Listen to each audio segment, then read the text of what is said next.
Hello and welcome to a new episode of the Eastern Lariat podcast, your show for news, notes, reviews, and opinions on the world of Japanese pro wrestling here on cagematch.net. I'm your host, STRIGGA. I'm, as always, joined by my man, Dylan, and we're here to talk about some wrestling, Dylan, right? That's what we do. That is what we're all about. Japanese pro wrestling, to be specific. We got a lot to talk about. A lot's been happening with all the major companies, and hopefully everybody enjoys the show that we got going on. Just want to say one thing before we start off. Anybody out there, do we got any fans of Persona 3 Reload out there? Because that came out recently. I started playing it. There's a lot of games out right now, but if y'all are into that, let me know, because that game is freaking awesome. The first one was so crazy for me playing it the first time. Hopefully everybody's doing that. But besides Persona 3, we've got wrestling to talk about, so hopefully it's a good time today. Yeah, exactly. Before we go to Japan, actually, we'll go to the United States quickly here at the beginning of the show, because Jun Akiyama appeared at Collision this past Saturday in a match against Bryan Danielson. Is rated at 7.58 as we're recording right now, and I think that is a fair rating for the match. It was good. It was not outstandingly good. I don't think that you can expect that from Jun Akiyama at this point in his career. This is one of those matches, Dylan, that is a real what if these two had met 10 years ago. 10 years ago, Jun Akiyama was already old, but not as old as today, of course. He still had more to deliver in singles matches. He still has he still is able to go at some points of the matches, but he's lost some steam within the last couple of years, definitely. Still, though, of course, a great legend, and it's great for these guys like Eddie Kingston, Bryan Danielson to be able to wrestle Jun Akiyama, but it could have been an even better match a long time ago, 10 years ago. But of course, Bryan Danielson wasn't free to do these kind of matches back then, so we have them now, and it's great that we have them. I'm very thankful for this quote-unquote retirement road for whatever it is that Bryan Danielson is doing. He always says he's not fully retiring, so I guess we'll have him for some matches at least in the future. And if it's these kind of matches, that is definitely a great, great gift to pro wrestling fans that we see him wrestle guys like Jun Akiyama. Yeah, absolutely. Clearly a build-up match in his feud with Eddie Kingston right now. And obviously, a big part of Kingston's character is that he's such a big fan of Japanese wrestling. And who better than Akiyama to represent a legendary Japanese wrestler? And I totally agree with the match. It wasn't like blow your socks off match of the year level like it would have been, 15 years ago when Akiyama was at the best, or even 10 years ago, like you said. But it was good. Really good TV match that you could just tune in and watch. Definitely worth your time. And seeing Akiyama do some things, that's really good. I think it shows that he still has gas left in the tank, right now, and it's good to see that. What would be nice is if any Japanese wrestler that comes over would actually win a match for a change. Like the last time they had a match like this was Minoru Suzuki against Adam Copeland, and you always know when these guys come over, they will instantly lose, so it takes some excitement off of these matches that you know how the match will end in the end. Oh, yeah, absolutely. And even the match Bryan had with Nagata was the same way. Like, they're not going to put these guys over Bryan. I don't know. It would have to be, it's one of those conundrums, right? Because for somebody like that to win, it would have to be somebody of a noteworthy star power type of deal. Mm-hmm. And then the Japanese companies will just be like, no, we don't want to send him over for that. So it's just one of those things that's kind of weird in AEW, but maybe if they put him in Ring of Honor, they could get some wins. For sure. Yeah, for sure. That's about what we can hope for. Yes. So Jun Akiyama, is he going to do more matches? I have not followed that actually, or is he going back to Japan? I don't know. Maybe they could do one. I mean, they kind of set up with the angle afterwards. You could do like a tag match, Kingston and Akiyama versus Bryan and somebody. They could, but they announced another match for Dynamite next week, so that's all. So I guess he's returning. Yeah. Yes, so he's returning to his home promotion of DDT, and DDT is, of course, part of the Wrestle Universe service, and this week they had an announcement that they will be upgrading their service. And I said it on Twitter. It is something that Japanese wrestling had been missing, a more comprehensive service. Is Wrestle Universe going to be going forward, or they have already started, because they've added a show that wouldn't have been on the service before under the old model. So what's happening now is that they are adding more promotions to their service. For example, what was already uploaded is a show from the REALZERO1 group. Dylan, it is apparently an offshoot from the regular 01, the not real 01. You call it the fake 01 when we talked about it off air. Yes. It is apparently a group that broke away from the real from 01. Wrestlers like Masato Tanaka, like Chris Weiss, Takuya Sugawara, they broke away, and they are kind of feuding with the Team Noah guys that also have a similar thing going for them with the Limit Break show. But unlike with Shiozaki, Kotoge, and Co., it is not like that the Tanaka, Weiss, and others in 01 are wrestling for the other 01 part, like Go and Kotoge are. They are just doing their own thing now. It's very complicated, actually, if you think about it. Other promotions that will be added to the service will be Michinoku Pro, Sendai Girls Pro Wrestling. And so that is going to be a real cool addition, because Michinoku Pro, you rarely see them make tape. You rarely see their Yahaba shows.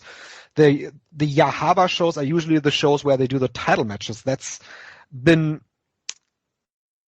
really a thing that I wanted to see for a long time, that these shows make tape as well. We saw the show that had Hiromu Takahashi versus Fujita Juna Hayato make tape last year, but that was a rare exception. So I'm really hoping that these shows get added. We also get Sendai Girls. They have real issues in uploading matches to their YouTube channel. They have a channel, but they barely use it. Then they do AJPWs for some of their shows, but not consistently. So them being added to Wrestle Universe will make Sendai Girls more accessible to a lot of people, much like for Michinoku Pro and the REALZERO1 group. And good news is, Dylan, as well, Ganbare Pro, who are leaving the Cyberfight group, are continuing to be on the service. So that's really good, because with Ganbare Pro leaving, I was worried that they might become the next Basara, because ever since Basara left Cyberfight, they are a very much a niche indie promotion that doesn't get a lot of attention anymore, because they only air on the Nico Nico channel, and Nico Nico used to be a great value. You would get great indie wrestling on there, but for whatever reason, at some point, they adopted a pay-per-view model that each and every show is a pay-per-view. And that made it very unattractive for a lot of people, including me, to even go for that service or purchase a show on there. Wrestle Universe will now be more expensive. It will go from 900 yen a month to 1,298. And I looked up the price model, what it would be in euro, and I was stunned. I had no idea that the yen was so weak. I looked it up. In comparison to this point last year, the yen, the currency, lost 11% of its value. So the monthly fee for the new service will be around €8, respectively $8, a little bit more, $8.36, I think you said off the air. 63, yeah. Yeah. That's incredibly cheap for the value that you're getting. Of course, Noah and the other promotions, TJPW and DDT, are also on the service. That's a great value. Yeah, it's whatever you want to say about the yen. It's good for the fans. Yeah. Make your purchases right now. I'm definitely going to browse on Amazon Japan to get some weekly pros shipped to me. That's a smart shopper right there, ladies and gentlemen. STRIGGA giving us lessons. As always, Eastern Lariat, we talk about wrestling, but we also talk about life lessons right now. But no, it's a great service. It already was a great value, compared to any other where you get all these promotions. Like I said, I've made similar points before.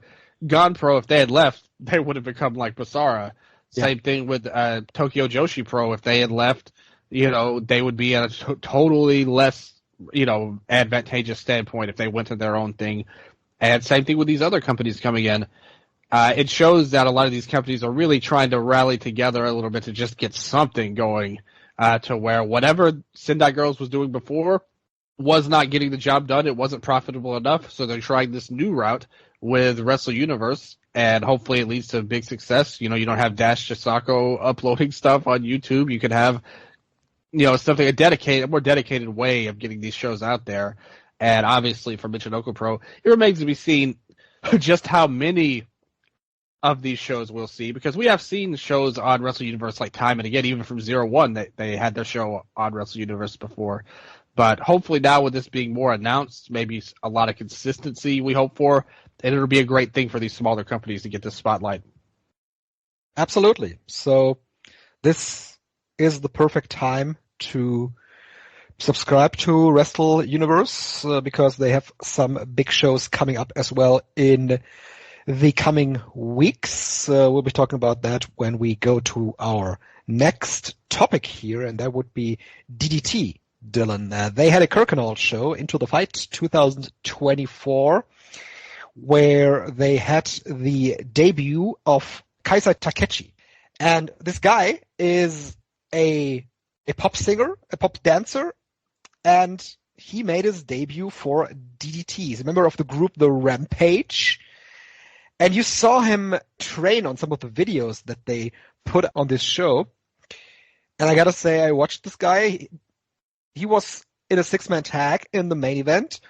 The pairing was Shunma Katsumata, Yuki Ueno, and Kasei Takechi against Hideki Okatani, Takeshi Masada, and Tetsuya Endo.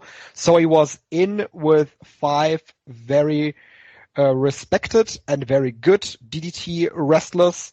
So he was able to have a great debut match. He was out when the match started, but then came in to do one of the regular spots that you will do at the beginning of a match. I think it's called the International, where you will do the rope running, do a leapfrog, lay down and do a drop kick to your running opponent, kind of a defensive drop kick.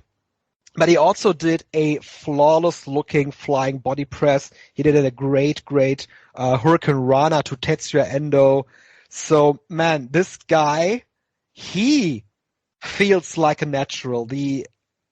The spots he was able to do in his first ever match in Kurken here right now were off the charts. And not only was that off the charts, he also, of course, because of his popularity as a member of this group, The Rampage, he brought along a completely different audience for DDT. This was the show that they had to add seats for to Kirkenhall. I've not looked it up, but that has to be the best Kirkenhall draw in forever, actually, with 1,600 fans. So he brought along his fan base, the DDT fan base gathered. So overall, this was an incredibly successful cross-promotional act between Takechi and DDT, Dylan. Absolutely. And knowing Takagi, this is kind of one of his MOs out of his playbook, getting a cross-promotional celebrity type of person in his shows, whether it's DDT or Tokyo Joshi Pro. He's always looking outside the box to try to get something going for them. And this was definitely highly successful. He was like a guy in this show called Fukamen D a couple of years ago, which was like a wrestling / TV show, like drama, like type of deal. And that kind of started him along on this. And I think DDT had some kind of role in that as well. So that kind of helped him out for the last year or so. And, I haven't seen this show yet, to be honest with you, but all intents and purposes, everybody loved it pretty much. Everybody talked good about it. The crowd was very much into his appearance. That's not a surprise when you see the big draw, and it's a good thing that you have this guy. It just depends on, as always with these people that they bring in, the key will be his own desire to continue this. If he wants to continue to do more, then I think he will continue to be successful at it, relatively speaking. And if not, he may have other things to do on his plate, which would be totally reasonable, but would obviously end whatever this could be with DDT. Well, what was your vibe on him? Yeah, I mean, first of all, to your point, we've talked about it with Julia Nagano in TJPW, who is perfect example. Yeah, leaving right now because she's undertaking other ventures in her career. With him, I can definitely see that his schedule will be an issue if he wants to continue to do both. I can see him coming in for the eventual big shows for DDT, maybe for the Sumo Hall shows of Peter Pan or stuff like that. I can see him coming in and doing some tag matches here and there. I don't see him at the level yet that he's able to do a big-time singles match. It was very good what he did in this debut six-man tag match. But of course, first match here, there's still a long way to go if he wants to continue. The vibe that I got is that I don't want to say that he gets it because that's very premature, but his entire aura, he had a ready-made pro wrestling costume made for him. He looked like a proper DDT pro wrestler during his entrance. He got into the match, and from the very first moment he felt like a part of the show, part of the match, and part of this roster. He didn't strike me as someone coming in to do this as a one-off. He came in as someone who wants to do more, and it felt like he had real fun doing what he did in this match. Yeah, like I said, all the comments I've seen have been positive. Not a lot on like any of his actual wrestling. I haven't seen it again, so I don't know. But I'm sure that all of his fans that followed him loved him very much. And just looking at him, I'm sure that he will do fine. Like anytime he shows up, just by his look alone, pretty much in terms of DDT. So we'll see. And just like I said at the start, this all really depends on him more than anything. I don't think DDT's going to turn him away after a number like this in Cork. And if he said, "Hey, I want to do more," they're going to say, "Yes, please, come on, like, let's do it. Let's set something up." Do we know who? Because he had to have trained with somebody. Who do you think trained him? They showed clips of him being in the ring. I only caught Makoto Oishi was there. Okay, that's somewhat logical. Yeah, makes a lot of sense because he's a veteran of the scene. He knows a lot about pro wrestling, and they even had this. They published a guide for his fans before the match where Makoto Oishi was answering some questions about the in and outs of professional wrestling. That was very funny. I saw that. Which was really entertaining. You got to look that up on Twitter. It was translated, I think, by Dramatic DDT. That was very funny. So he was one of the coaches. I think I saw Illusion as well in the ring, training with him. So he was training with, I guess, with the regular crew that does the training in DDT. And yeah, great fundamentals right off the bat. Other things on this show, I want to say, I really loved the DDT Universal title match. Mao defeated Hikaru Mashida. Amazing finish. Like, this match was these two guys just swinging. They kicked each other's heads. They threw punches. They threw chops. They threw everything at each other. That was based on strikes. And in the end, Machida continued to just throw punches at Mao, and Mao was punch drunk and out of desperation just hit the Michinoku driver for the pinfall, which was a very, very creative finish that you rarely see out of any matches, that the champion is eating punches and just out of desperation wins the match. 50 minutes, really cool stuff. And also Higuchi and Yoshitatsu defeated Rukia and Yuki Onaya. Another match where you saw that Rukia is really, really good and continues to grow in his role in DDT. So overall, just a really good Kurkan Hall show, just a real good vibe in the crowd. And of course, Zack Sabre Jr. came to the ring. him and Chris Brooks will form a tag team on April 4 at April Fools to take on Yuki Ueno and Mao. So that's very interesting. That's a very interesting crossover there. Yeah, everything I've seen about Machida, I've always really liked his game. I'm sure that match with Mao is really good. I'm sorry, Mao has definitely grown on me as a worker, and I'm sure that match was very good overall. Zach coming into DDT really feels like they're opening the doors for crossovers heading into the Budokan show with all the 9 companies together. Like, this feels like a good start to that, start to bring that over. And obviously, I mean, like, if Zach's going to be in DDT, of course Brooks is going to be involved. That's, real life buds, obviously. So it makes perfect sense. Get some good publicity, good spotlight on DDT and the champion as well, obviously, on the other side. And Mao, their other champion, who they have put a lot into. Everything about it makes perfect sense. And I'm sure it will be a match where everybody's very much motivated to make the most of it and have a great match with him in there. Yes, absolutely. So what comes out of this show is a card for March 17, Judgment 2024. We have the debut of Tsubasa Suzuki with an yet-to-be-named opponent. We have Sanshiro Takagi versus Ken Oka, Konosuke Takeshita versus Yuma Aoyagi. Tetsuya Endo and Yuki Ino defend the tag team title against Ryukyo Honda and Yuma Anzai from All Japan Pro Wrestling. We have for the Universal title, Mao was challenged by Takeshi Masada after his title defense.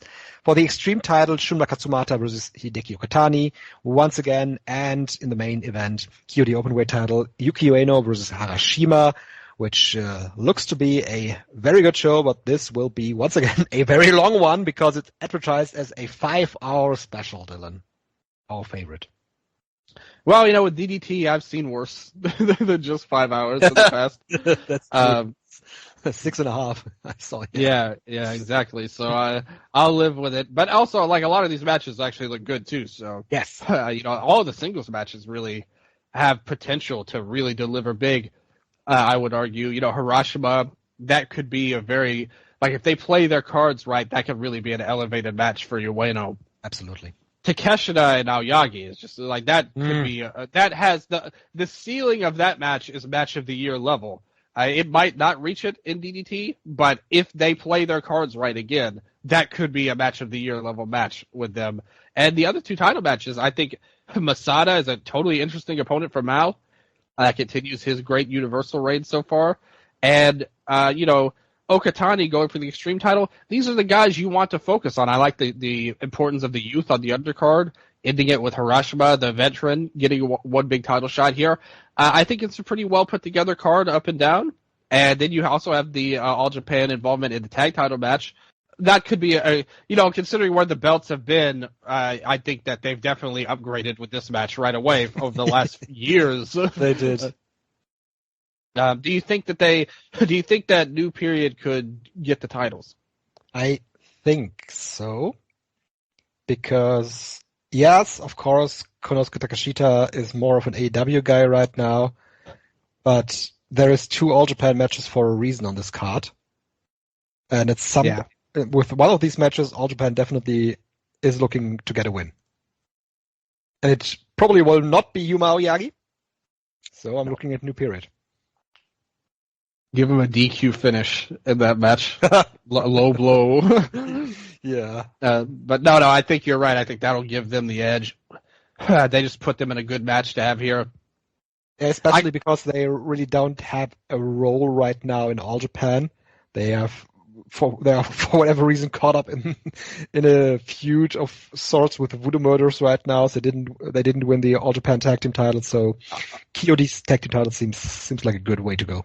Odds challenging for the title next month. Yeah, Nakashima. Yep. Yeah. See, so I mean he'll lose. Them as a team. Yeah. Like, he'll lose, and he's that kind of. He'll be back, to the line. Yeah, exactly. He'll be back to the team. So yeah, it makes perfect sense. Ultimately, to get it. I also could see very much so this being a show where they announce a guy going into the Champion Carnival from DDT as well. From All Japan. So keep your eyes peeled. I think Akiyama would be the best choice. Interesting one. Yeah, I think that he's the most logical reaction. Somebody that can eat some losses. You have history there. They kind of they've dipped their toes in the water with him. He looked fantastic on the NOAH show. We talked about him in the AEW show there. I think he's more motivated outside of DDT than inside it. And I think whatever political reasons he may have, I think he's motivated to get out and do some different things. So I would go with Akiyama as my pick. What do you think about Yuki Unaya? Yeah. Like he would be somebody they would go for and give him a chance. He's got the size that he could fit in. Absolutely. It would work better if Ray wasn't injured and they could continue that feud with him, because I thought that was like one of Naya's best matches was against Ray Saito in the tournament. It was good. Yeah.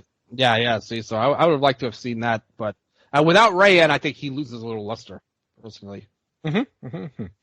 Yeah, we'll see when the Champion Carnival lineup will be now. I don't think they have announced the announcement yet. So they haven't even announced the announcement, let alone it. Yeah, so that is what is going on in DDT right now. And over in Pro Wrestling NOAH, we didn't have the chance to watch the matches yet.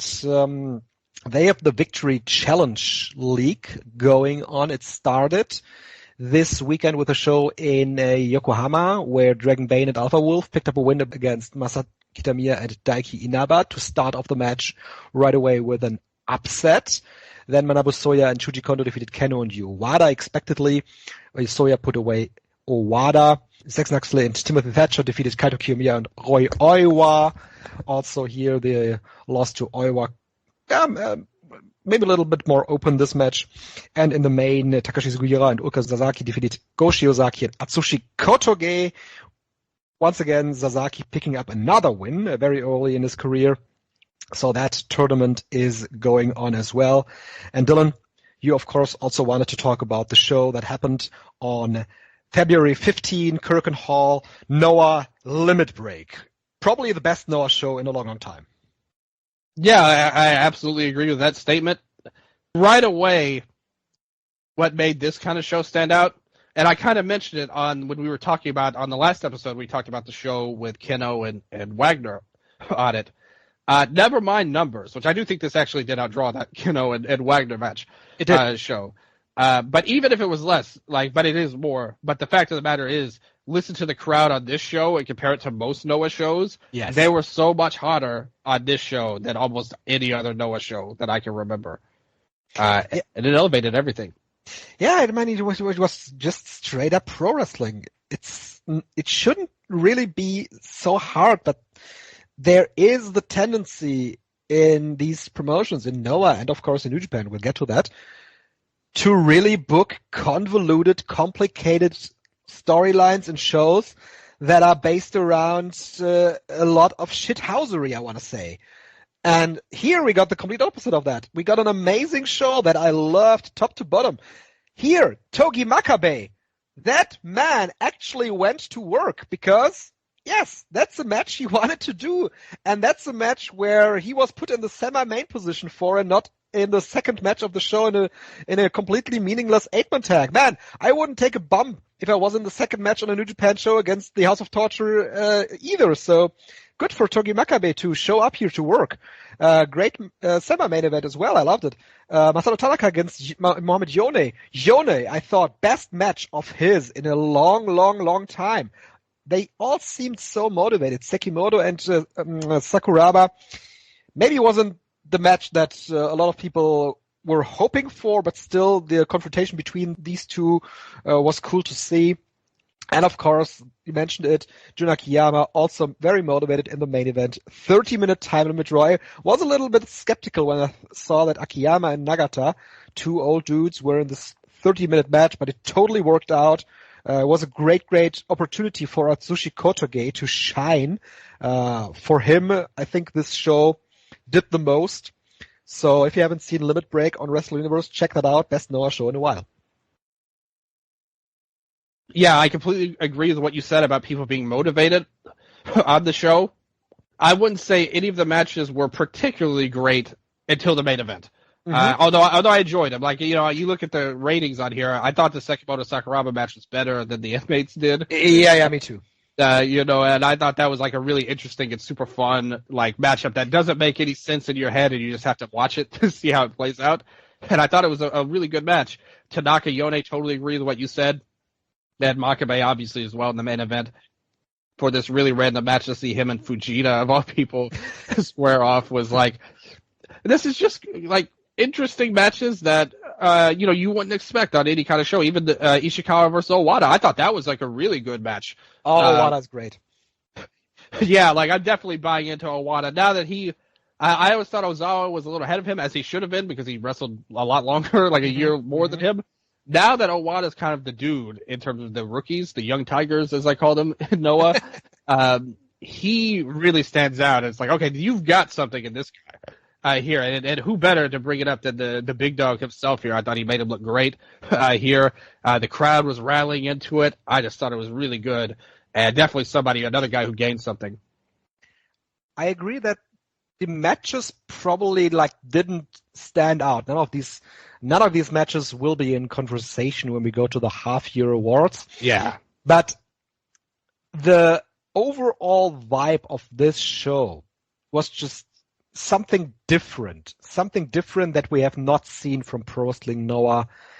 Yeah. In a long time, it was, people being actually motivated, a crowd that was heavily into the action. It's from the first get-go, when Take Michinoko and Hiroki were in the ring together, you got the feeling that this is a show that everybody wants to succeed with, both the audience and the wrestlers on the show. And altogether, this show, from first match to the main event, is something that you should really go out and watch because it has a very positive vibe that few Noah shows had in the last couple of months, years, whatever.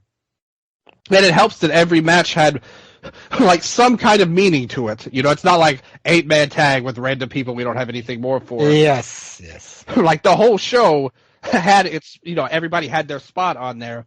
And I personally thought the main event was a fantastic match. Like, I thought that was a great match. Akiyama was at the best. I've really been down on Akiyama and DDT for a little while now, to be honest with you. But in this match, like you said, the motivation was there, and he had his working boots on. I'm convinced Go is still one of the best workers in Noah. The last month, I loved the Keno match last month, and once again, he delivered big here. Nagata, again, bring up the motivation. Look at him here, and compare that to him versus Zack Sabre Jr. in the opening match of New Japan. And he was brought so much more to the table here, in my opinion, even as a secondary character. And then at the end, when it came down to Kotage and Akiyama, after years of Kotage basically being, in witness protection in Noah, you cannot find him. What's he doing? Nobody knows. He's goofing around with Stinger. Like, you give him this one chance, this one point where he's a main dude, and you have a star. Like, the crowd reacted to this man like they did in Noah the Reborn. They treated him as a superstar facing Akiyama and rallied behind him and believed in him.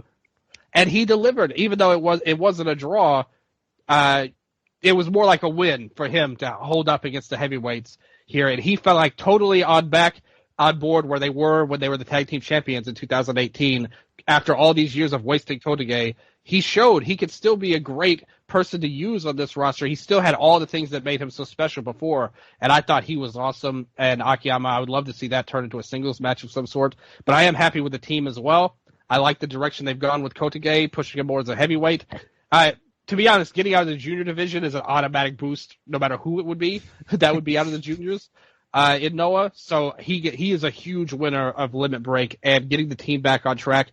I know they lost their first match, but I do still think they have a lot of upside to get in there. I think that these guys, you have the big guy Go, and the fans rallied behind the show too. They proved with this show that you could draw a really strong number at Korakuen with no title matches, no storylines, they just had these guys here, and it worked. And I think you could really build something. I think Go should be pushed a little bit more personally. I know his body's broken down, but I think he has more to offer on his own. I think a team with Kotage is a great way to go about it. I definitely can see that these two could be GHC Tag Team Champions down the line.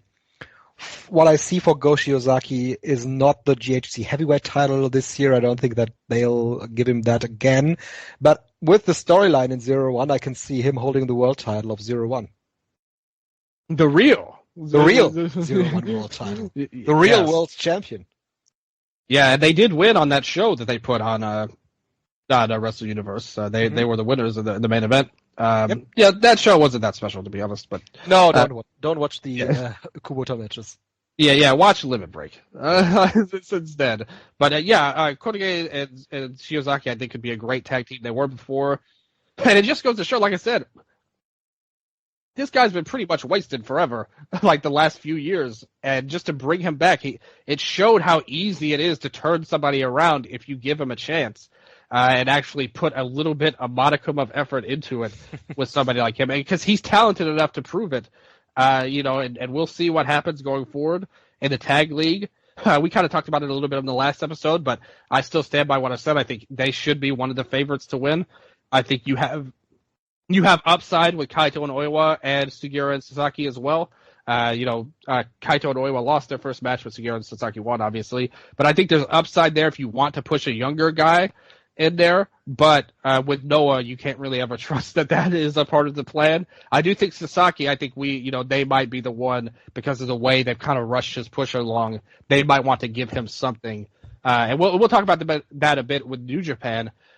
To get these young guys up to the next level, you can't just push them right away. You have to give them something to make steps forward. Mm-hmm. And I think the tag league win would be a good step for one of these guys if they wanted to do that. But for me personally, I'm going for Kotoge Go. I think they're the best team. So we'll see how it plays out. Yes. I'm actually looking at the card for the 0-1 anniversary show. Yeah, like I said, there is a divide between 0-1 and this real 0-1 group. On the anniversary for 0-1, there's no Noah versus 0-1 matches, so we'll have to wait and see what they have coming up there. Let's see, I'm just browsing this website. The 0-1 website is just awful if you want to find something. There we have it. Next card that I found here is March 1st. The main event of that show is Masato Tanaka and Chris Weiss, who is the 0-1 world champion right now, against Go Shiozaki and Akitoshi Saito. So there you go.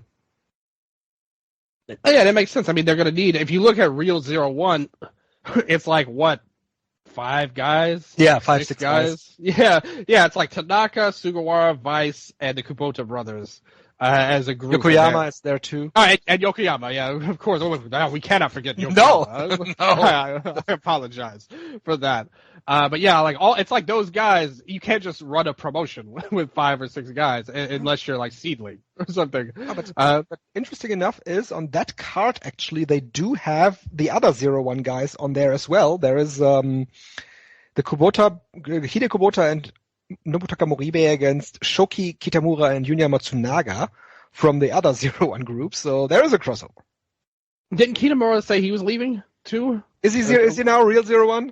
I don't know if he's real 0-1. I just remember him saying he was leaving 0-1. Yeah, no, he was taking a hiatus and he's Okay. So sure. But Matsunaga is definitely a 0-1. Yeah, I don't know if he's a real 0-1. Right now, the Intercontinental Tag Champion. This is going to lead to so many headaches in the future with this real 0-1. Who is the real 0-1? Nobody knows. Nobody knows. Yes, so that is Noah and Real 0-1. All Japan Pro Wrestling, Dylan. We had a couple of shows from the Excite series. First, I want to go back. What do you think about the Triple Crown match? Jun Saito challenged Katsuhiko Nakajima on the 20th. What do you think about the match? Oh, it was good for what it was. You're not going in there thinking, oh, this is going to be this legendary match that will, change the face of history of wrestling. Nobody thought that. It made perfect sense for Jun to replace the injured Ray, get well soon Ray Saito out there. And I thought Jun did a great job in his role as like the big guy. And even though he was bigger, the crowd rallied behind him because he was such a huge underdog in this match. Mm-hmm. And Nakajima had, really, he's finally getting some heel, his heel antics are. Yes, he was booed in the match, yeah. Yeah. So he's just kind of a weirdo. Like, they've kind of transitioned his character from the, he came in. Yeah. He's normal, crazy Nakajima, who we know is him anyway, so it worked out fine. They went with this Enochiism sidestep that I never really reached me personally. I know a lot of people loved it, but I didn't really like it because it was such an inauthentic character, in my opinion. And then they had all this lawsuit stuff with IGF, and next thing we know, he's coming out with X's on the back of the jersey. He has tape on his robe right now that X's out the Tokun on his robe. I translated some of the. It's not. I don't think it's a lawsuit. It's kind of a cease and desist letter that they got. Okay. Yeah, it's a cease and desist letter that I got. I translated parts of it on our Twitter at Eastern Lariat, so go up there and look that up. It's heavily complicated. We said it on our last show. Some things are lost in translation from Japanese. We're trying our best on this, on a very difficult situation. I think it's the best way to sum this up. But for the most part, it was legit, and also, it played out that way. We have the proof now with the X's on his back here. He's not allowed to do that anymore, right? Yeah. Yeah, but I like it, though. I like how he handled it, because it's such a... Like I said, he's now transitioned away from that into... Now he's just like, what is up with this guy? What is up with this guy? I don't know either. So, what's he supposed to be? But that's his character. Is like, what's up with this crazy weirdo? Which would be good if he wasn't the champion. I think that may also be a thing. But to be fair, all of his matches I've liked. As champion, and including this one, I thought this was like the weakest of his matches so far, but it still worked. It was still good overall. Still, though, a good number in Corkin, around the same level as that Limit Break show we talked about, the 1269 number. Right. On the show, I thought the crowd connection was big. It made Saito look like an even bigger deal as a part of the thing, as the part of the tag team, rather. And they did a good job with that. And I liked the match. I thought it was a well-done match, but Nakajima's character is so all over the place. I don't know what to think of it anymore, because like I said, what they did on this tour, Dylan, on the shows that followed, is we talked about that on our last show. Nakajima had 3 singles matches. I hated that with Omori. That was such a waste of absolutely terrible. It was so terrible. They put this match in the opener on the show on the 23rd, and he beat Omori in 5 minutes. He squashed him. What was the purpose of that tag league win? Yeah, it's completely X'd out right now. It's almost as if that had never happened. It is, and that's how bad they've done on following up. And that was an epic moment. Remember when it happened? We were raving on Hokuno getting the win. He pinned the former Triple Crown champion. And it feels like right now, he feels like one of the lowest ranked members of the roster.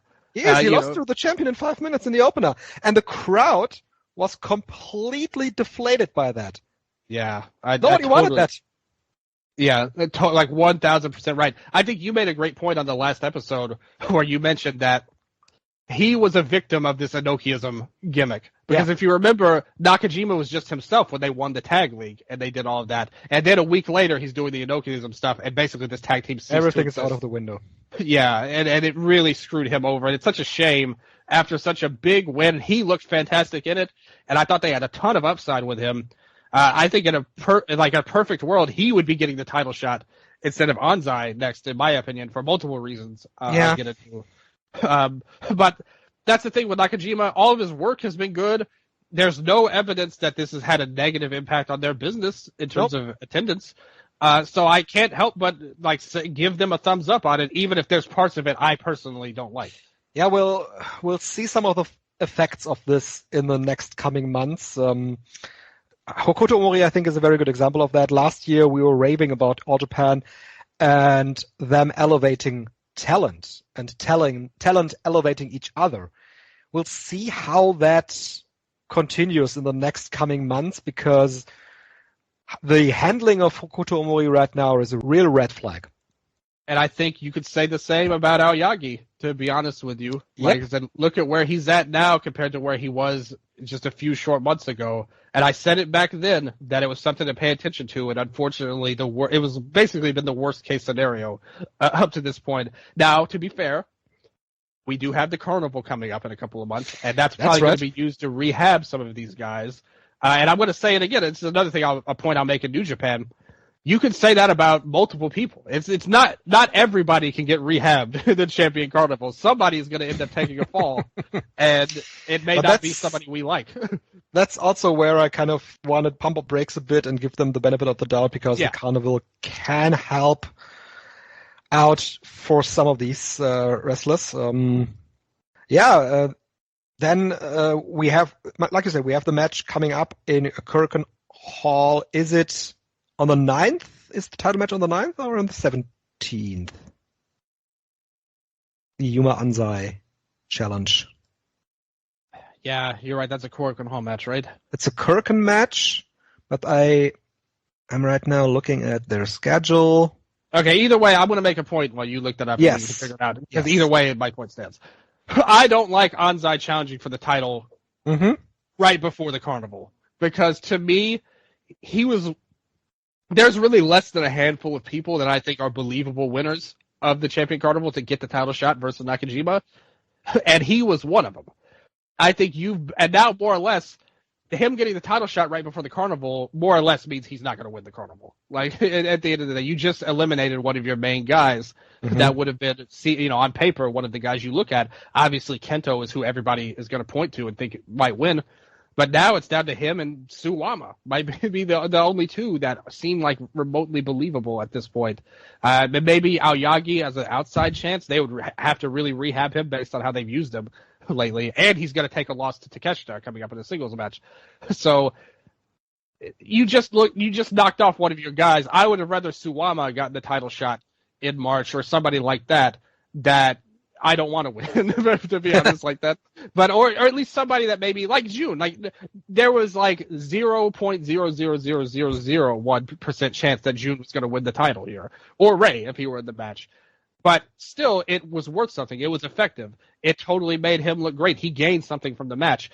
Put an underdog challenger like that before the Carnival and let him gain something from it, rather than Anzai, who may end up may have a great match with Nakajima. But if he just takes the fall right before the Carnival, I think that takes luster off of his Carnival going forward. Yes, I agree with that statement. I don't think that they've actually scheduled the match. I think it'll be the match for Ota Watt. That makes a lot more sense, actually, because they did have the show. Also, I want to remind everybody that how this took place was weird, because at first Nakajima teased Suwama was going to challenge for the title, and then Anzai came out and be like, nah, forget him, I'm challenging for the title. So what they have for Korakuen on March 9, as we're recording, when this show will be out, they'll probably have announced more matches. But as it stands, they have Dan Tamura versus Rising Hayato for the World Junior title, which, by the way, is a great program. Dan Tamura is looking good against Rising Hayato. His last title defense against Fumino Ayabe was a good match, but I think, it's time to move on with the junior title to Rising Hayato right now, because they are doing the storyline with Rising Hayato obviously being the high flyer, while Dan Tamura wants to ground him every time, but Hayato also has one up on him because he submitted him. So he's kind of taking parts of the game that Dan Tamura is doing to his game as well. So he's a high flyer who also is able to do a submission. So that's going to be tough for Dan Tamura. 2 points on that matchup. First of all, Hayato's new submission looks great. Yes. It's a kind of a variation of the Chikara special. Going deep into the playbook for that one. The blast from the past here with the Chikara special. But he looks great, and he does it really well. Nice wrinkle to his game, because I think a lot of people look at him as a high-flying type of guy, so it kind of evens him out a little bit more. Agree with you, too. I wanted to bring up that match, too, on that show. It was the semi-main under the Nakajima Saito match. A fine match. Like, it was good. Last episode, I stood up with my whole chest for Iwamoto and Tamura as an underrated match. This one, I cannot have the same vibe over, unfortunately. And in both matches, even though I loved the Iwamoto match a lot, the crowd has not been riding with this title reign, unfortunately. Yeah. and he got the big moment where he won, and that was exceptional. Ever since then, I think we're seeing his ceiling kind of take place here, and I think Hayato is the right guy to take the title from him. I think it's time to give him a shot. Yeah, and they tried, and that's another thing about this title too. We have to look at. He's basically, this is kind of a red flag when they put the Sato match so early. It's like he's all out of challengers now that Atsuki's injured. He's at the end of the road already, so it's like there's no choice. But yeah, the Abe match was solid, but not great. I don't know if we're going to talk about this coming up or they announced another match. I thought the TV title match on that show was the best match of the show, like pretty easily, in my opinion. I thought Inoue and Tachibana like way overachieved, in my opinion. Yes, I also have a point on Tachibana. Let's just quickly go to the card before we go to Tachibana. But you're correct, definitely there was a great match. The card right now only has this one match, but today Zuwama and Hideki Suzuki won the All Japan World Tag Team title and were challenged by Shotaro Ashino and Kuroshio Tokyo Japan. So I think that title match will be on that Korakuen show. And I think they will do a prelude to the Triple Crown match with New Period against Katsumi Nakajima and whoever wants to team with the guy at this point right now. So that's the card. And that was another talking point that I have on my menu here is Seigo Tachibana. I really think that the guy stepped up huge. Ever since Kuroshio came back, I said it on January 2nd on Twitter, I just searched it up. Kuroshio coming back is the best that could happen to Tachibana, but Tachibana is really elevating himself. He is working hard. He is having fiery babyface performances in his matches. I think he's a great Gaora TV champion right now, having good matches, like you said. And, I mean, he is a guy. Why not put him in the Champion Carnival too? Because what is there to lose? The worst thing that could happen is he bombs and he will never be in the Carnival again. They did that with Koji Doi years ago as well.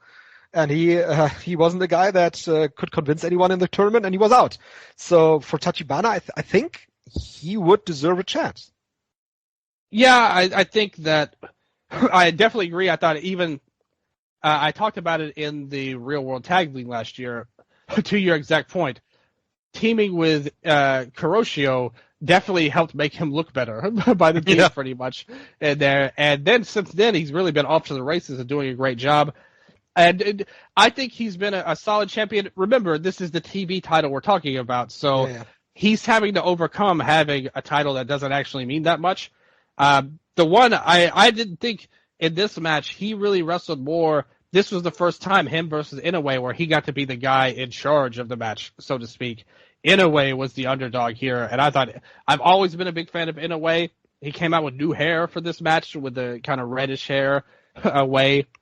Started off with the big dive where he basically dove and gave himself a brainbuster, pretty much like the way he landed. It was a crazy dive that he would never do. But it reminded me, I made this point on the Patreon, patreon.com/Eastern Lariat, when I reviewed the show the day of, where that spot at the start of the match was Tachibana and Inoue.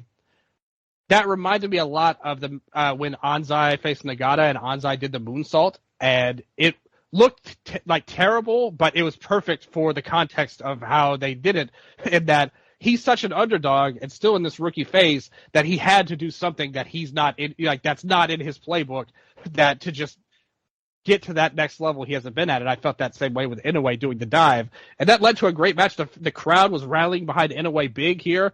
Tachibana did a good job kind of leading the match, and I think he's done a really nice job overall. And I would have no problem with him being in the Champion Carnival. And I will say publicly as well, because he did message me, and I want to set the record straight. First of all, Gerard DeTrolio of Emerald Flow Show, the OG Seigo Tachibana respecter, as he messaged. Not a respector. He didn't say that, but he said respecter, and I give him the props overall for that.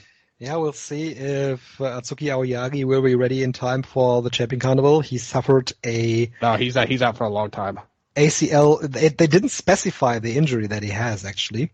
They didn't say that he has an ACL tear. He said that he has an ACL injury, whatever that means. But I would say that the Carnival comes too early for that. which is a shame because he just announced that he's moving up to heavyweight. So now they probably have to find someone else. And Seiko Tachibana is right there. And then final talking point that I... Well, let's not forget the guy replacing him on the tour, Takao Mori. Yes! He's back. Takao Mori's back. He's back. Yeah. He left the promotion at the end of the year, and here he is again. And he never went anywhere. No, he was just there, yeah. Guess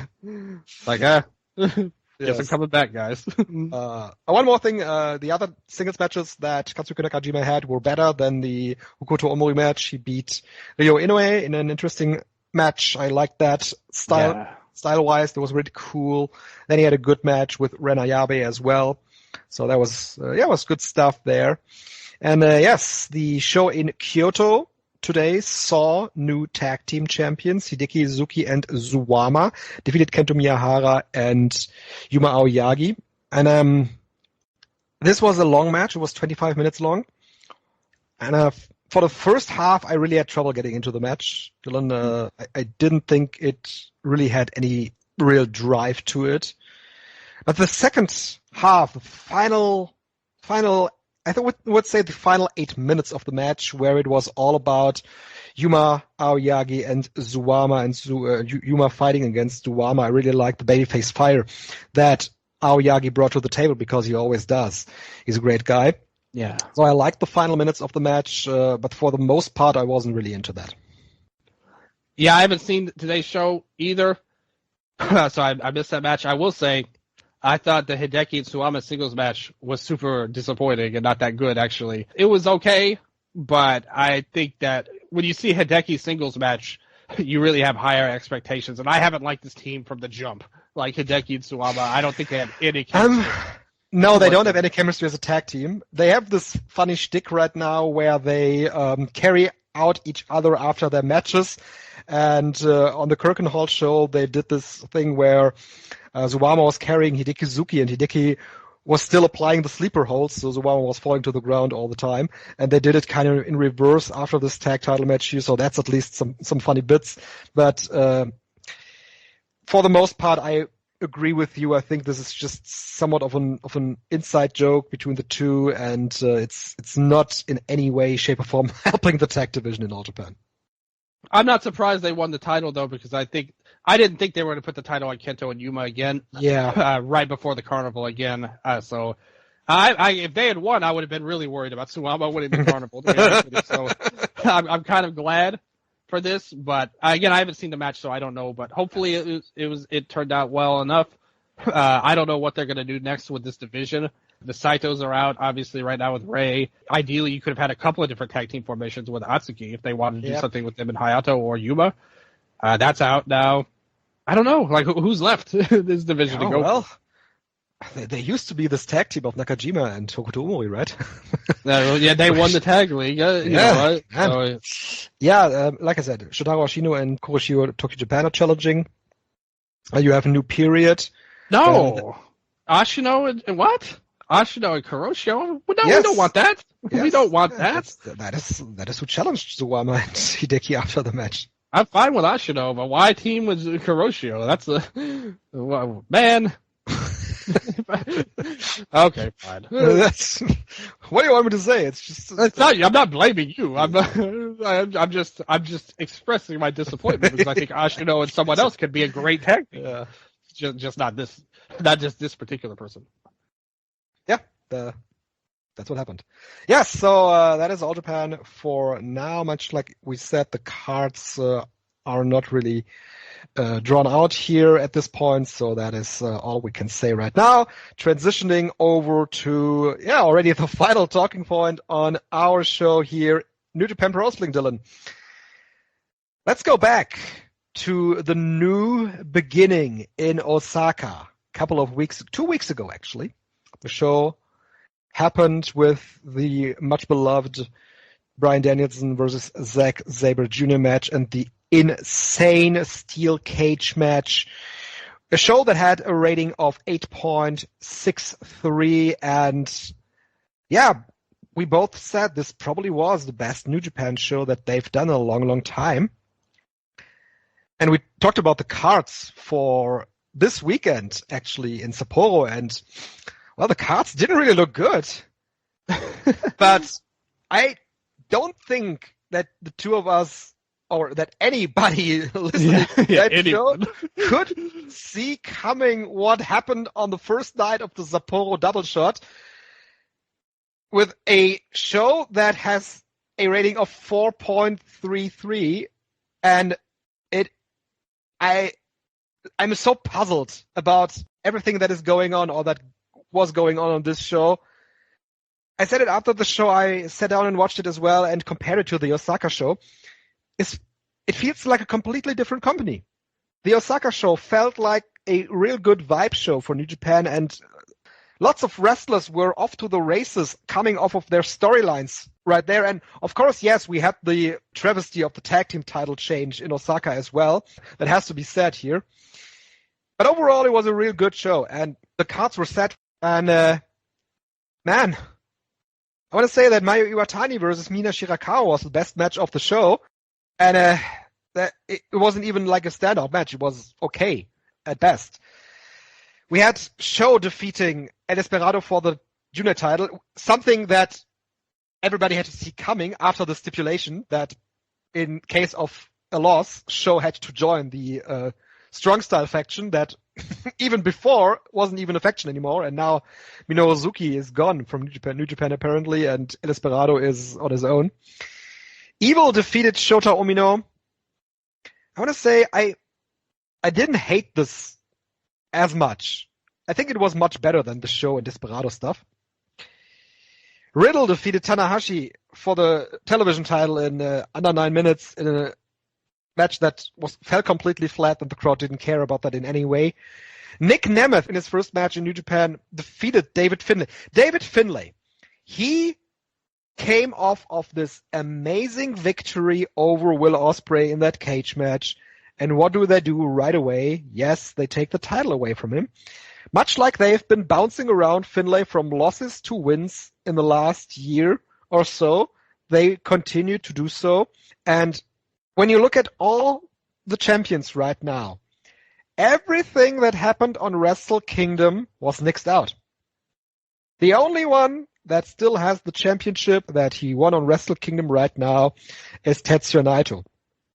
And the champions that they have right now in Sho as the junior champion, Evil as the Never champion, Riddle as strong champion, the tag team champions, Chase Owens and Kenta, that's bad enough. But I do think, and I want to hear your opinion on that, Dylan, I do think that it sends a very, very alarming signal to every fan out there that the biggest show of the year just happened, and basically all the decisions, all the changes that happened on that show have already been revoked. I don't think that you should treat your biggest show of the year like that. It's a running joke online that everything changes at new beginning, but I don't think that we've ever seen such a drastic change from the championships won at Wrestle Kingdom to where we stand now at the end of the New Beginning tour. No, and I totally agree with that. And that's why, we were DMing about it. You messaged me about Evil. That was the thing you brought up. And to me, that was you have 4 title matches, and that's the least egregious. You know you've screwed up bad. Evil should always be the worst thing on the show, not the least offensive at the end of the day. And for the reason, I thought the main event was as good as the women's match, I would say. Not a bad match. And Nemeth showed a lot of fire. I thought, I'll give him credit. I thought he did a good job. Yeah. This to me was a good, solid, basic, ideal TV match, pretty much. You had the basic heel grounding him down, and then the babyface made the fiery comeback at the end. I thought the match itself, just from a work standpoint, was solid. There's not a bad match. And better than everything else on the show, which was not. And the Evil and the Show matches were horrible for different reasons, but whatever. But anyway, the main event. You just debuted this title 1 month ago. Yeah. And you, like you said, you gave this man the biggest win of his career. And I know a lot of people are down on Finlay. And that's fine. That people are allowed to have that opinion. But what you cannot deny is that he was put in that spot last, on February 11th in the cage. He got that win. You can't say it didn't happen. It did happen. So if you are going to go that far and do all of that, what is the upside in putting the global title on Nick Nemeth, a TNA guy at the moment, to undercut Finlay, which is exactly what they did in October with the Never title when they had him lose to Tama Tonga for no reason that never went anywhere. Did not have to happen whatsoever and killed their momentum then. Now this. I said last episode, that cage match should be like a legacy match for Bullet Club and War Dogs. Now, I think he was one of their only people that were actually pushed good. And I'm going to have an exercise for you at the end of talking about the show that we're going to go through when you look at this company as a whole. Now, I don't see him I don't want to say he's done because he's another guy here. He's a guy that you could say, okay, they took the title off of him to rehab him in the New Japan Cup. There's 3-4 different guys. Umino took a huge loss here to Evil. Oh, well, what if they push him in the New Japan Cup? Tsuji had a horrific match the next night. Oh, maybe they could rehab one of these guys in the New Japan Cup. Zach, we were talking about him as like potentially the top foreigner. He didn't come across like a star at all on this show. The opening match with Nagata, totally underwhelming. Yeah, I said it on the last show. That's not a good signal that they put him in this position. Yeah, and like, why? Like, you had guys who you gave these moments to. If you don't believe in them, and if that, maybe that's your opinion as well. You don't believe in Finlay and Zack Sabre Jr. if you're Gato or New Japan or whatever. Mm-hmm. Fine. That's okay. That's your opinion, whatever. Why give them these moments in the first place? Why not put other people you want to push in these moments? When you look at the card up and down, when you look at the roster up and down, that has been the overarching issue in this promotion for a long time, for many, many years now, that they have not given anyone. Maybe Hiromu Takahashi is the exception to that, but they haven't given anyone a proper run. They haven't gotten behind anyone to the level that he could actually become one of their main focused stars. The formula that they had down for Okada was Okada wins, full stop. Okada is just the dude. But underneath that, there is no dude. There isn't anyone that hasn't had a start and stop run in this promotion. Look at even Tetsuya Naito. He has had start and stop runs throughout his career. You mentioned Yota Tsuji, Shota Umino, start and stop runs throughout the entire roster. Shota Umino winning against Ren Narita, great stuff there, then losing this Never title match against Evil. Tanahashi just won the television title. It's back to another guy. David Finlay won the global title. It's back to another guy. The tag title changed. Yeah, multiple huge wins. You beat Ospreay and Moxley to lead to this, and then beat Ospreay again in the cage, and then you do this. Yeah, and I have no idea why they feel they need to do this. Is it just to create a moment, create reactions? Is it just that? The thing with Tanahashi in his match, to say that, I thought it was kind of sad because I feel like this is an admission that they know he can't do this. Like he can't be a champion anymore, even at the TV title level. What's even worse about this is now he's challenging for the global title and he is back to do regular title matches. And that's the confusing thing about it, because to me, you put the TV title on him, a title geared towards shorter matches, which we all like. Yep. This felt like, and the match to me was a total nothing match with him and Riddle. Yeah. Like I said, they Riddle, like you said, was totally unover coming in. They kind of rallied behind him a little bit by the end of the match, but nothing, far from a star-making performance, to say the least. I want to say Nick Nemeth did better than Riddle, but for both guys, It feels like they don't belong with the roster right now because it doesn't feel like they are part of this. Much like you said, Nick Nemeth versus David Finlay was more like a US-style TV match than a New Japan match. Nemeth, when he debuted for TNA a couple of weeks ago in January, he, right off the bat, felt like a guy that completely fit the mold there. I don't think he fits New Japan right now. I mean, that can still grow, and he can learn the style and he can grow into this promotion. But right now, I don't think that he is a guy that fits really well.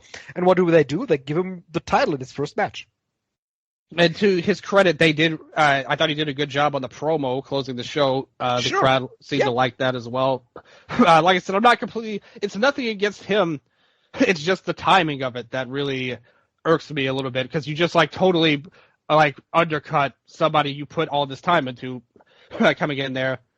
Tanahashi, we'll see what the deal is with that TV title. Like you said in the preview show, you said all three titles were the never title, and they might as well have been. They are. They are deep down. Umino, I disagree that Umino has even gotten a stop-start push. It's neutral. Push. Pretty much. He's not even been pushed yet to get into there. What's the deal with him? What do you do with him? Out of everybody, I mean, nobody's going to blame him for this evil match. I don't think overall. Unlike the next night, which I think the other two lost a lot from this. Like I said, I think they did some good work within that match. I thought he gained the most from Ospreay. Even though he didn't beat him. That's correct. That's correct. But yeah, the evil match was definitely better than the junior match, which was disgraceful, pretty much. And the finish with Narita coming out of the ring, I had the bell ringing. It's what? The funny thing is, I noted this is another Patreon point I'm going to bring up. The 6-man match on the undercard has a 2.49 rating. What made that match so much worse than these other two House of Torture matches? They're all the same. Would make the case that undercard 6-man tag was better than the junior title match. They're all the same to me. They're all zeros. If I were rating on a scale. Hey, the 6-man tag at least had Oleg Boltin throwing around Kanemaru and Takashi. Yeah, I agree. I totally agree with that.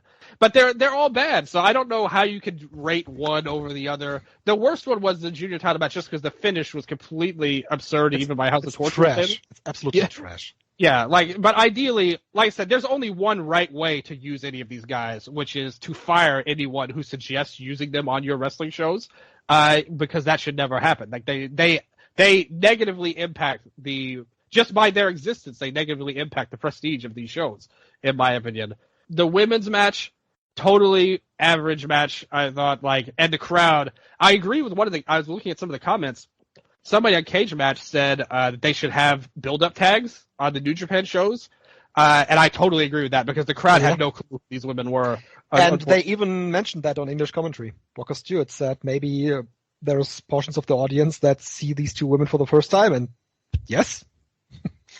Yeah, your audience in attendance are the ones seeing them for the first time. But by the way, Walker Stewart, I really like his work. Actually, he's done a good job for a new commentator. Yes, absolutely. On there, I think I really like the chemistry him and Chris have. I think they've really upped their game, and he's for a new guy and very young player in wrestling. I think he's done a really good job, and I know that he wants to learn a lot too. He's always on social media asking for info and knowledge, and I think he's done a great job. He's a good guy, and also shout out to him for his work on Fantastica Mania. Yeah, I think his Spanish was pretty good. Yeah, you are the king judge of Spanish speaking. Am I? I said so. Okay. No, he did introductions in Spanish for the shows. Yeah. That was really cool. He did some translations as well. So he's not a fluent speaker, but he much like you said, he's working and he's learning, and that's good. Yes. One other thing, Dylan, that is really concerning is the anniversary show main event is Tetsuya Naito versus Show now. So here's how I read this, and we'll see if you agree with my take on this. I think. Oh, this is another thing I wanted to complain about that junior, because you mentioned him. Why did you take the title off Hiromu 1 month before he broke the record, just to yank it away from Desperado again right away? What purpose did that serve exactly? It comes down to the point that I've made a couple of times on this show. The reasoning behind Hiromu not getting the record run, I don't understand. But the one thing that makes sense is Hiromu Takahashi is only eligible to lose to very specific guys on the roster. One of them, El Desperado. Sho, none of them. So, transitioning the title to Sho, there has to be someone in between. That is either Taiji Ishimori or El Desperado, and they chose Desperado. I suppose you're right. I don't know why he couldn't have just gotten the record in the first place. Yeah, that's puzzling. That is definitely puzzling. I think the reason they went with Sho, ultimately, Desperado is where he is. You know, at the end of the day, I'm not shedding tears over him not getting a long reign. I'm annoyed how they handled Hiromu's ending after all of that title reign that he had. But it's fine. He's not going to be any bigger of a star, win or lose. Like he's where he's at. He's all 40s now. He's a veteran. Great worker, we love him, but it doesn't matter if he's the champion or not at this point. I think they wanted Sho to get the title so they could do the Sho versus Naito match, which will lead to a title match with either Evil or maybe Red Narita at the end. He'll beat Sho, and then House of Torture will come down and beat him down, and we'll see. But Evil is the never champion, so maybe they'll give Narita a shot. Maybe Narita, yeah. But it's the same either way. It still sucks, like either way. But that's kind of what I feel like with Desperado and Naito. What purpose will that serve? Unfortunately, the Sho match serves a terrible purpose of giving House of Torture more title shots. But this is what they believe in. This is kind of what I'm feeling right now. This is the vibe I get about the whole company. You went over all of the champions. Mm-hmm. Gato is clamming up for whatever reason, maybe because he's shell-shocked that Ospreay and Okada are leaving. Mm-hmm. He is going with the things that he likes. He's self-indulgent in his booking up and down. It's every title is either a foreigner, ridiculous, over-the-top heel, or both. Every single title is that. Yeah. And that's what he likes, and that's what he knows, and that's what he's going with. It makes me feel like he feels like his job, he may be on the hot seat, and he's going with what he knows. I think so. He's making decisions that are puzzling all around the way, and much like you said, he's doing what he knows. And I really think that it has never been more obvious in his entire tenure as a booker that there needs to be changes made. Oh, absolutely. No question. We said it on our last show. New Japan only elevates guys and does something out of the box when they are forced to. But this year, this is not out of the box. This is Gedo 101. Exactly. There is no creative idea how to get people over except for the ones that he has been trying and failing at for the last 4 or 5 years. That's about it. Exactly. Like, show me the evidence of the success of this run right now. I don't think you're going to see a lot in the last few years in New Japan's favor. And then they put Ren Narita and Yota Tsuji in a situation that both guys just are not ready for. You mean Uemura, right? I'm sorry. Yeah. Uemura in the hair versus hair match. In a situation where both guys are just not ready for. I mean, the match, had this been a regular singles match, would have been fine. It was basically a longer version of their Tokyo Dome match. But this was a hair versus hair match, man. When you look at Apuestas matches from Mexico, there's blood, there's violence, there's emotions, there's sweat and tears. None of that happened in that match. It was 2 guys doing their stuff and getting not a lot of reactions from the crowd. There was not a good reaction. I mean, I liked the match for what it was, but it was not what it was supposed to be. It was not the heated stipulation match.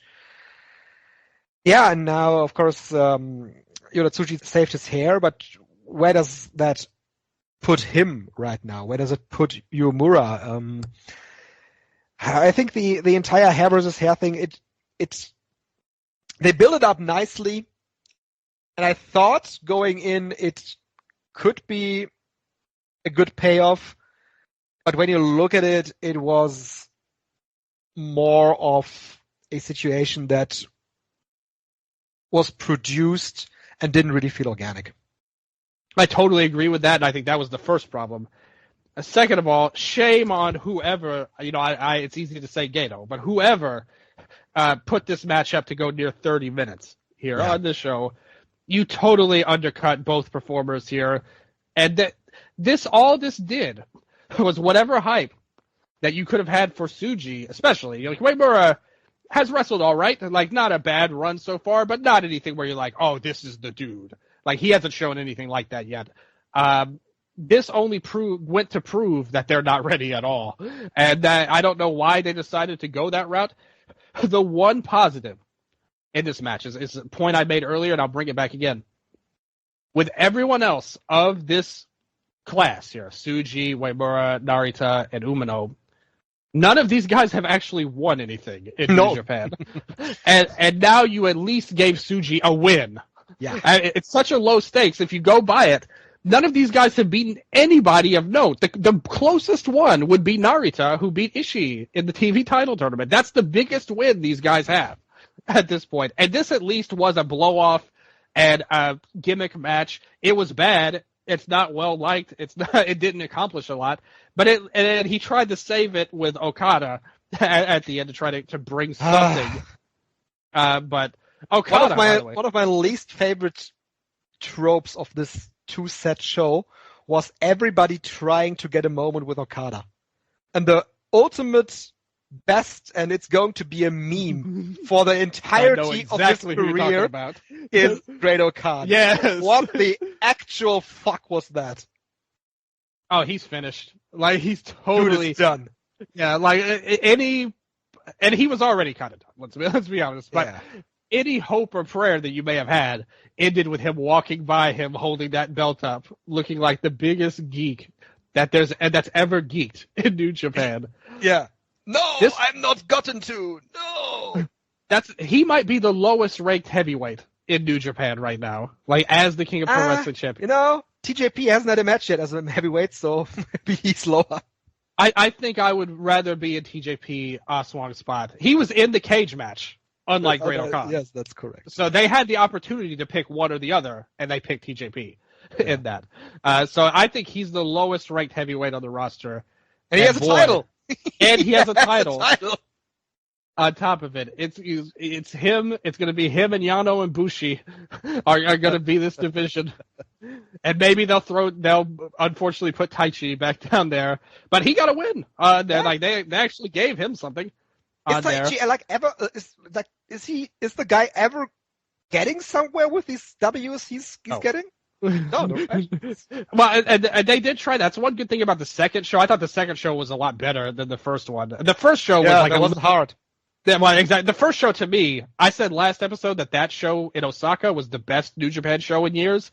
Yes. This was the worst New Japan show in years, in my opinion. Like, booking meltdown is how I describe it. Like, totally screwed so much up.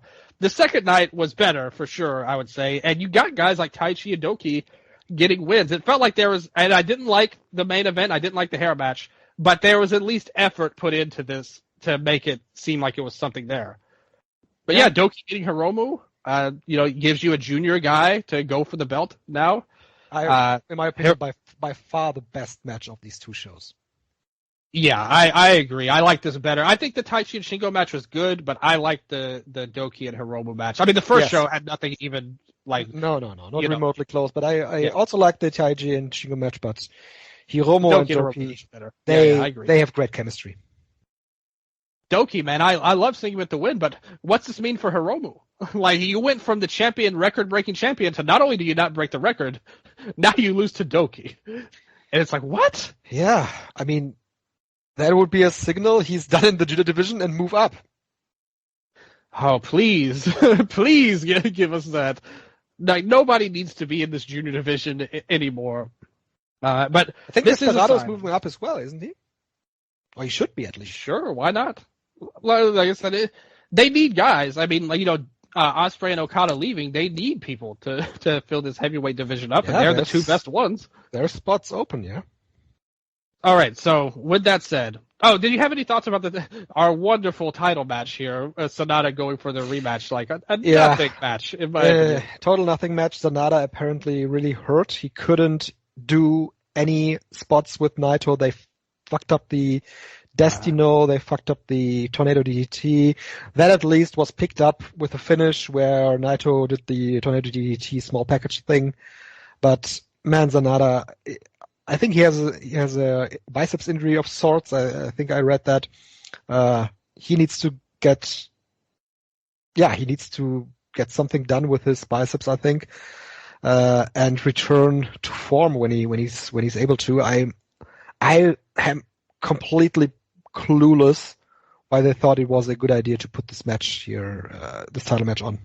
You know, it's interesting because watching these two matches, the Wrestle Kingdom match and this one, it's really amazing to me how these guys with so much history have so little chemistry together. How many times did they blow these spots in both matches for Naito and Sonata? And it may, unfortunately, I think Naito may be someone to point to for blowing these Destinos over and over again on this man as well. It's really, you look at this company right now, and I thought this was like a great characterization of where they're at. And to be fair to all of that, this show did over 5,000 fans, which is like 2,000 more than the previous night with Naito in the main event. It shows you how much they're leaning on Naito right now because they don't have anybody else. The real worst case for this promotion would be Naito getting injured. Oh, yeah, they have no. There's nobody. Yeah. And that's what I was going to go to here. Look at this roster. I'm going to use Wikipedia here, so we're going to go down this real quick. Just yes or no answer on this. Do you think this man, who I'm going to say, is close to being a heavyweight champion in this company? Like a guy you could trust with a 6-month reign, not even a transition reign, 6-month reign. Could this man positionally do it right now? Okay? Mm-hmm. Oh, okay. Let's go by the Wikipedia list. Alex Coughlin. Oh. If he doesn't retire. What? Is he retiring?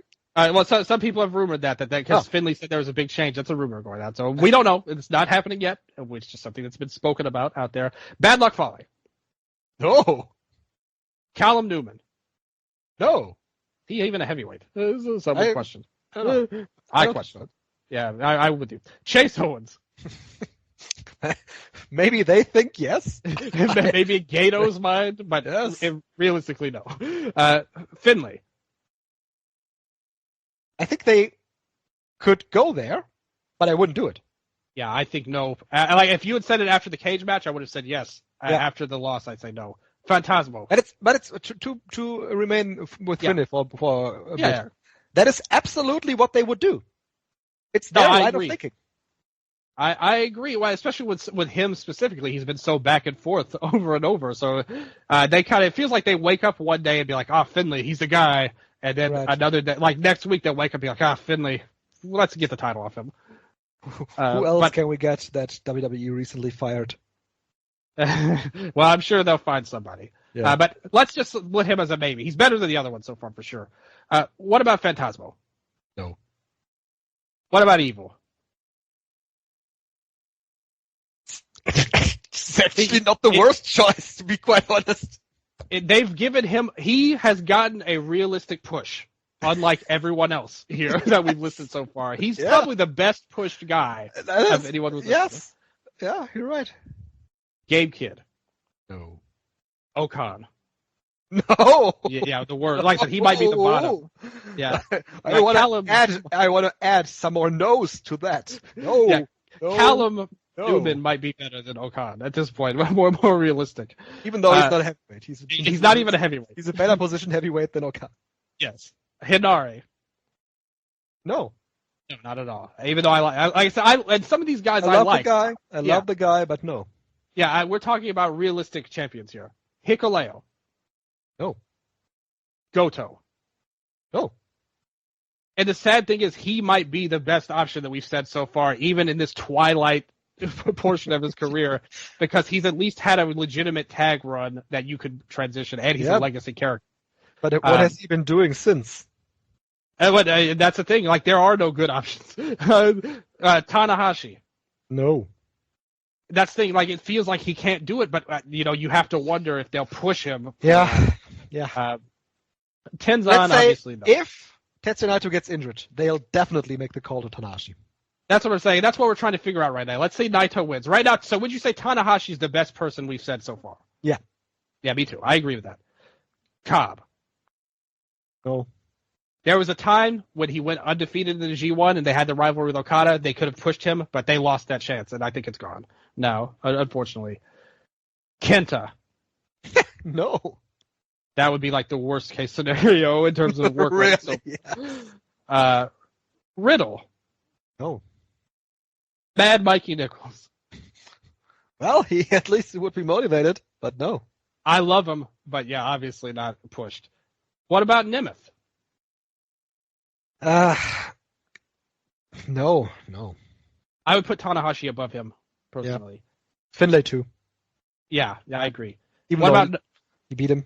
Yeah, maybe losing the belt will be his way to get pushed in the New Japan. That's how it works in New Japan. I've told you for years. Yeah, exactly. Like, so you don't need to tell me. You're preaching to the choir, brother. Yeah. What about Narita? No. So we're in the S's right now, and we've gotten For Narita, I've said that the House of Torture deal might be his best shot of getting a position in New Japan, but he's like the third-ranked guy in this group now. Yeah, exactly. Like, and I could see him getting the belt shot after the anniversary show easily, just because Evil's the champion already. They might want to do something different, but he's not a champion. Like, he's not going to carry the company. So again, we're at the S's at this point, and we've got no actual good answers. Tanahashi's the best of the crop so far. Sonata. No. I agree. I think he's lost. Like, after losing twice to Naito and the title reign being what it was, I think he's like way down to me to go for the belt. Shane Hayes, same thing with Nichols. Like obviously no with TMDK. Shingo. Yeah, Shingo. You know, Shingo is a guy you can always call. Yep. And he has believability. He could right away jump into the title picture even though he lost to Taichi. I think even though he lost, they think more of him than Taichi. So I will give him a yes. I think historically he's been thought of more than Taichi. We'll see what happens in the Cup, because I could see Shingo going out early, in all honesty, like if the match is right up. I would say Tanahashi is more likely than him, personally. I agree. Overall. Shota. I wouldn't trust him with the title, no. No, he hasn't gotten any wins. Like, you need wins to push people at the end of the day. He needs to at least beat somebody before he gets the belt. And I want to stress this again. This is the company that produced Okada. And they produced Okada with the very easy method of him winning matches. It's just that. And we brought him up a little bit ago, Taichi. Yeah, just like I said before, I don't think they seem at that level. Yeah. I would love to see him in a role that he can actually thrive with, because I think he would.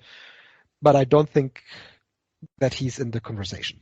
I think there's 0% chance he could win the world title this year. But he's definitely improved as a performer and is a good guy to have on the roster. But I don't think they've ever shown that they see him to that level. And again, it has to be somebody. And maybe they just look at Tanahashi and say, look, Tanahashi's too broken down. We have to call this off. Or maybe they want to say, hey, look, we need to save him for the Dome against Naito, so we need to find somebody else here. And if that happens, it kind of opens the door up a little bit. But still, I would say the best we have right now is Tanahashi overall. Tetsuya Naito. Oh, wait, no, he's the champion already. Yeah. Okay, so then we got GBH, Makabe, and Honma, both no's, very clearly. Honma said he's going to be in the New Japan Cup, by the way. Listen, he was fired up, I guess, by the Limit Break show, and we'll see what he brings to the table in New Japan Cup. What about Ishii? We're heading down the home stretch here. We still have no good candidates. That's a clear no. Yano. Nah. Yoshihashi. No. Tsuji. Maybe. Of the four, he's the one that's shown me the most, but after that match, I feel like he's not ready. Yes and no. Remember last year the challenge that he made to Sanada was a good match. It was all right, and definitely the debut when he popped in and beat down everybody, he looked like a star, Yes. for sure. But he didn't gain that much from it, in my opinion, because they didn't follow up on anything. Let's say it like that, Dylan. Let's look at it from a different perspective. Under the current booking of this promotion, Tsuji lost the least of steam. That's a good point. I think you're totally right on that. And then the last couple of guys, Nagata, no, he's old, obviously. Yeah. Yujiro, no, he's like the last ranked guy, and now it's a torturer. Kojima is still there, but that's a no too. Yeah. Sorry, Kojima. I didn't mean to overlook you, brother. On that end. Uemura. Nope. And finally, Zack. Yes. He didn't come across like a star to me No, afterwards. but he is one of the persons on the roster that is actually getting W's and has had a consistent line of Good success. Point. I think he might be the best, but I don't know if they see him that way ultimately. So I'm really 50-50. But if you look at his push in the mid-card with the TV title, he has had a consistent push all year and is a guy that we know he could go in the ring. Like, we know his matches are great. Will they see him at that level? Because when they tried it before, it wasn't that successful, unfortunately, like him winning the cup and then the Okada. So will they see him? And I don't really have any reason to believe it'll be different this time. And he's going to DDT soon, which makes me think that he may not be that, highly regarded. They would want to protect him more, I feel like, than that if they thought of him that way. But so he's going to DDT, and that means he isn't protected?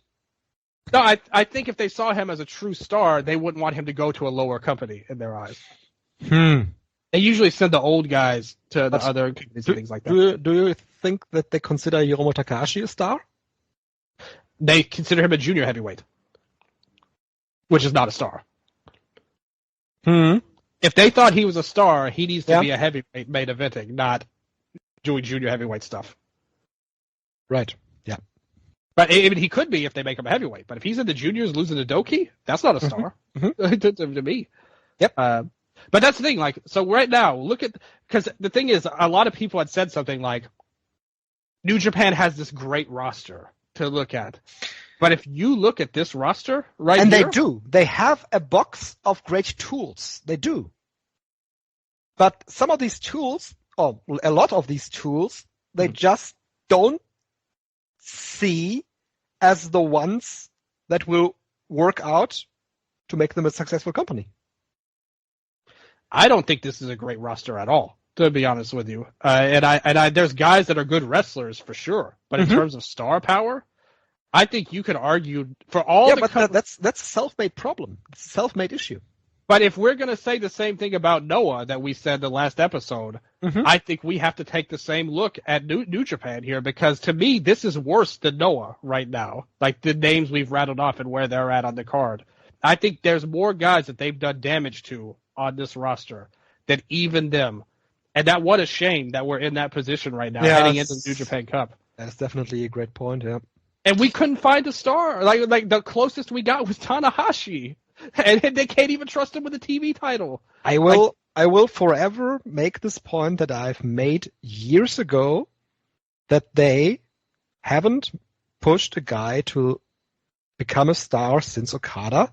Yes. And this is the time right now that I've called upon years ago when I said that they will run into severe issues with their main event scene in a couple of years, and that's where we're at right now.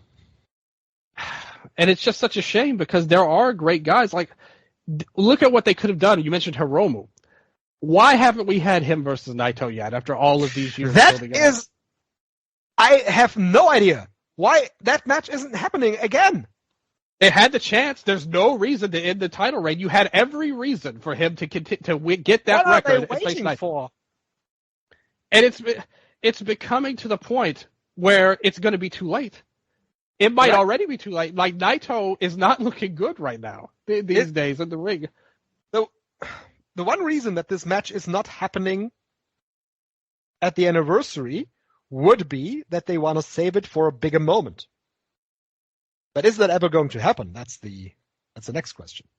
Bigger moment would be, for example, Hiromu winning the cup, challenging then. Could be a Dominion main event, for example. Could it be a Dome main event? I don't think so. That was my fantasy booking when Naito won the title. I think if you wanted to, you could build a year where Hiromu wins the G1 and he's the guy, because the younger talent are not ready. Like let's just be honest. None of those guys are ready to main event the Dome. But you just said it. There is no evidence that they've ever seen Hiromu as a guy that would be main event potential, even though when his challenges happened, he had challenged for the world title before, he was over like Rover. The crowd loved it. That was during the pandemic, and they broke the rules to cheer for him against Evil. Like, that was one of the more memorable. Japanese fans broke the rules. That is something that you really need to stress out here. Exactly right. And during, that was during the early stages of the pandemic when that was going on there. Nobody knew what was going on, and they still did it. Because he was just so much, they wanted him to win. That was the night, if I had been booking, I would have changed it during the match. I'd be like, look, Hiromu's winning the title. Like I don't care what we had planned with Evil. You can't change, and you could never catch that. I don't think they've ever really captured that again, because if you look at his junior title run, this was not a really special run in terms of crowd reactions and supports and like that with Hiromu like it used to be. No. I think he's lost something over the years, honestly, and it's a shame because he's a fantastic talent. I do think it's motivation. I don't think I agree. He wants to do what he did all over again with the junior title. And I agree with that. But, so we have to hope that there is a push for him coming as a heavyweight. And the problem is, the thing is, it's no. But somebody has to get yes. Somebody yes. Yeah. So it has to be one of these guys, which not you, STRIGGA, but you, New Japan, have booked yourself into this corner and screwing up so many people that somebody has to fall backwards into it. And it may be a Hiromu, it may be a Zack Sabre Jr., it may be a Finlay if you want that. But the problem is, you have not shown us and the fans why they should care about these people on the level that they've cared about guys in the past, whether it be Okada, Naito. And if anything else, like you said, the worst part maybe, there was a lot of worst parts of the... I've got more. I've got more from this show only. One of the worst parts, like you said to me, was that everyone trying to shoehorn their way into Okada, as he is so done. He is so done. In his mind, this is a guy totally checked out. For all the talk about him putting people over. Look at his face when Yoda Tsuji comes up at commentary. He is just sitting there stone faced. He's trying not to laugh, stone faced, just looking at the guy. Yeah, what do you want? Go away. Yeah, exactly. It was a kid coming up to fight somebody. It's what? What do you want? Yeah, that is one of the points that I wanted to make. Another one before we go to Okada. Yeah. I've said it too on Twitter, this tag match that they had, the final match for Tamatonga. Why the hell was this match not for the IWGP Tag Team title? The Guerrillas of Destiny, for the last years, how many times did they win the title? 8 times? 7 times? 1 million times. 7 times? Yes, it feels like 1 million times. This match should have been for the IWGP Tag Team title, but no. Chase Owens and Kenta have to be the champions. What the fuck? STRIGGA, we cannot end the push of Chase Owens and Kenta. That's the one thing we cannot do in New Japan. So they had to do it how they did it. Want to say one positive note on this match? Yado looked great in this ref shirt. That might be his best role he's had in years. Yes! Yes! Looked like a throwback ref from the 80s. STRIGGA, I don't want to interrupt you again, but let me just say one thing. I hated these shows. I hate this company right now where they're at. Dylan, let's look at Okada's last match then. Oh, great. Let's look at it. STRIGGA. Okada, Goto, Ishii, Yano, and Yoshihashi, the gang, love them. Chaos are great. Yes. And that's another thing. I've said it too on Twitter. Biggest missed opportunity of Okada's run in New Japan over the last couple of years was that he never won the tag team title with Yoshihashi. Ride the Lightning, I will forever ride with you. Great tag team, love them. They should have been tag team champions.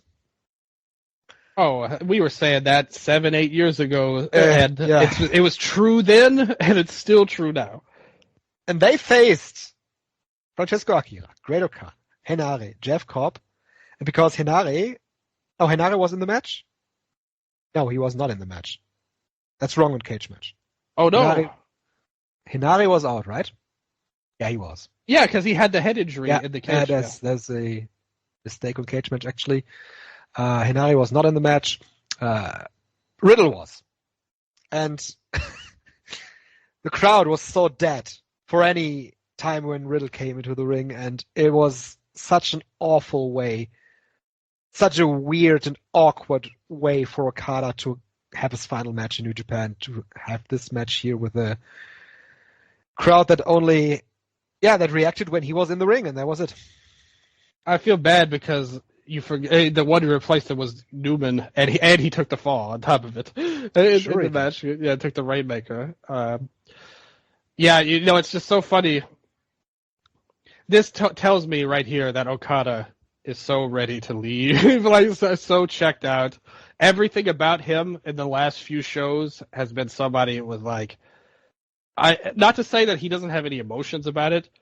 We saw that especially against Tanahashi. I think he had the most for that. The other stuff, like his ending from this match and what happened after the main event, was this was a stop in the road, and my time is up. I'm ready to be done with this, and thank God I'm gone. Was kind of how, when he walked away at the end of the main event segment. That's basically how I thought about Okada. Like, he is just so done, and who could blame him? How did you take this final segment? So after the main event, Tetsuya Naito called Okada into the ring, and they did one more Rainmaker counter sequence. How did you take this? They were just goofing around. Like that's how I took it. Like, just two guys, one last time doing this. It didn't mean anything bigger. Just two guys. He wanted to get his last moment. Do you think they called an audible on that? It wouldn't surprise me. Yeah. I mean, I can't say yes or no for sure, but if they did, it wouldn't be like, oh, how did they go against the grain with this? Nah, I think it makes perfect sense if they just said, Naito was like, hey, look, Okada, come into the ring here. I got something for you. Yep. And they just did their thing. The crowd reacted to it pretty well, at least. It was a moment. They even kind of booed Naito a little bit when he attacked Okada, which was pretty That was funny. Yeah, exactly. And then he just ducked out of the ring and just walked away at the end. Then he just walked out the door, and who knows? This leaving angle of Okada has been so weird. Again, I said it on the last episode. Mm-hmm. There has to be something behind this that nobody knows about. And at some point down the road, we will probably learn parts of it. And I can't wait for that. What do you think, outside of him, because a lot has been made of him not putting over anybody, do you think they could have at least given someone a moment on his last match? Like a big standoff moment with him where they gain something from it? Or he raises their arm at the end, shakes hands, something like that. Yeah, they didn't even do that. So no. That's a signal of real bad blood, man. And they did have that comment that was like, Tanahashi said something like, well, when the rain ends, there's always a rainbow, or something like that, which I thought was kind of interesting. Like, it didn't seem that bad or anything, but just to say anything like that kind of was like, oh, okay. And the way they've let him, like, this was not the exiting of a legendary figure, like the way that he left the company. Again, we said it on the last episode, Kushida got a better departure than Okada did. And it's just so weird. I don't know what happened or what's going on behind the scenes. Maybe some feathers were ruffled that he left so suddenly, and they had to change the cards. Like, they couldn't. They'd be like, "Damn! If we had more time, we could have made a way better one." But to me, even if you didn't have time, you book these shows. I don't care what match you have to break up. Put something together better than a 10-man tag match with Empire, which is basically just Okada hanging with his buddies, who we all love very much, but you could have done something more with Okada. This is everything. We were so hyped about New Japan when we talked about the last show in Osaka, but everything that we're talking about, Ralph, it's so unsettling, so disturbing and worrying. What's going on, man? Where do we go from here? We went through every single heavyweight on this roster.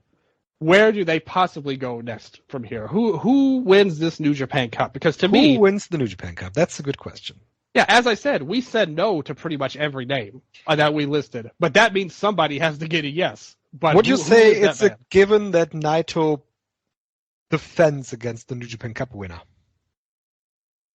I guess we would have to see who wins first, and maybe if somebody catches lightning in a bottle in this New Japan Cup, you see somebody come in. But in my opinion, I would be very surprised if he didn't defend it. I think Naito is the key to this company right now. Yes. We saw it with this number on this show. Mm-hmm. I think he is the one that they are leaning on so hard right now, and I just hope he can hold up throughout the year. So that means that someone has to win the New Japan Cup that could lose to Naito.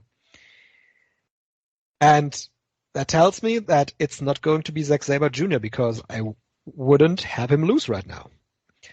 Then again, they always bring themselves into these positions where they book matches that neither guy should lose. So maybe it's Zack. I think of all the people listed, if you just look at how they pushed him, never mind any feelings or anything like that, he's the best option of the list that we had. And Tanahashi's not going to win the cup. Like, if anything, he might get a dome match or something. Like, they might save him for that. But Zack, to me, is the best case scenario. It wouldn't completely surprise me if Finlay was the one who won the New Japan Cup and got a title shot. He was in the final last year, too, which is another kind of trope that they play with against Sonata. Sonata looks like he might be out for a little while, you said, with the injury.